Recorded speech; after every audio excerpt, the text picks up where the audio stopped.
খাগড়াছড়িতে পানছড়ি গহীন জঙ্গলে সেনা অভিযান, ইউপিডিএফের গোপন আস্তানা উন্মোচিত, অস্ত্র গোলাবারুদ উদ্ধার।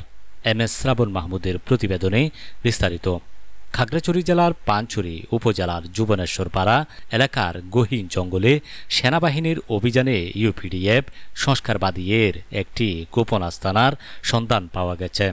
সোমবার 6 অক্টোবর ভোর 5টার সময় সুনির্দিষ্ট গোয়েন্দা তথ্যের ভিত্তিতে এই অভিযান পরিচালনা করে সেনাবাহিনীর একটি বিশেষ দল। ISPR সূত্রে জানা যায়, অভিযানে সেনাবাহিনীর উপস্থিতির টের পেয়ে ইউপিডিএফের শীর্ষস্থানীয় গ্রুপ কমান্ডার সুমেন চাকমা ঘটনাস্থল থেকে পালিয়ে যায়।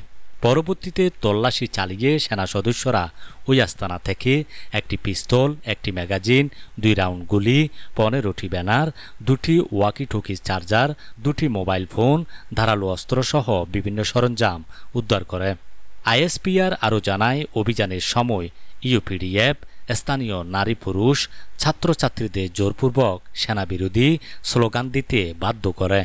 সাম্প্রতিক কয়েকটি ঘটনার প্রেক্ষাপটে ধারণা করা হচ্ছে, পার্বত্য চট্টগ্রামকে অস্থিতিশীল করার লক্ষ্যে ইউপিডিএফ এবং তাদের অঙ্গ সংগঠনসমূহ পরিকল্পিতভাবে নারী ও কোমলমতি শিক্ষার্থীদের নাশকতামূলক কর্মকাণ্ডে ব্যবহার করছে।